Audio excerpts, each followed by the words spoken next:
자, 그렇다면 소화비염 같은 경우에는 어떨까요? 소화비염은 조금, 물론 이제 뭐 외부에서 자극도 분명히 있겠죠. 그리고 뭐 면역력이 미성숙한 부분도 있습니다.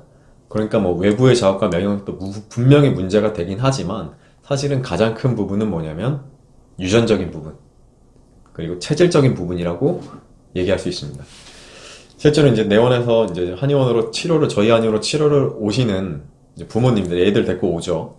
그러면서 이제 저희는 어떻게 하냐면 부모님이 아버지, 어머니, 엄마, 아빠 알레르기 체질이 있는지 다 쓰라고 합니다. 그러면 대부분은 두 분 중에 한 분은 예, 가지고 있습니다, 비염을. 그러면 아이들도 비염의 확률이 굉장히 높아집니다. 예. 알레르기 체질이 유전이 되는 거죠. 예. 그러니까 유전이나 체질이나 사실은 비슷한 얘기라고 생각을 하시면 돼요. 그러면 어떤 체질이 알레르기 체질이고 어떤 체질이 비염이 많이 생기는 체질이냐?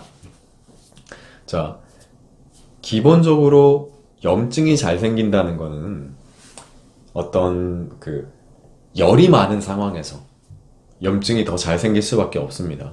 따라서 원래 더위를 많이 타는, 원래 열이 많은 친구들 같은 경우에 사실은 어떤 비염이 생길 가능성이 훨씬 높은 체질이죠.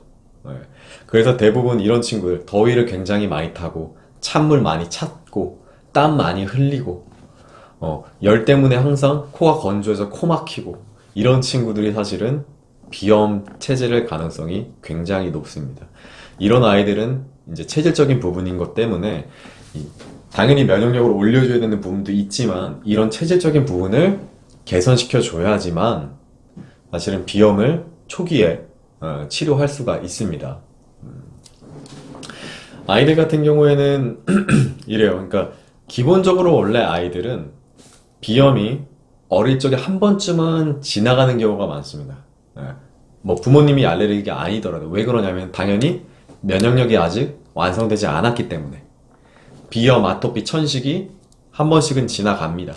그런데 시간이 지나면서 나아져야 되는데 특히 부모님이 알레르기 질환을 갖고 있는 아이들 같은 경우에는 그런 게 이제 뭐 알레르기 질환이 지나가면서 좋아져야 되는데 좋아지지 않고 그냥 쭉 성인까지 쭉 지속되는 경우가 상당히 많습니다.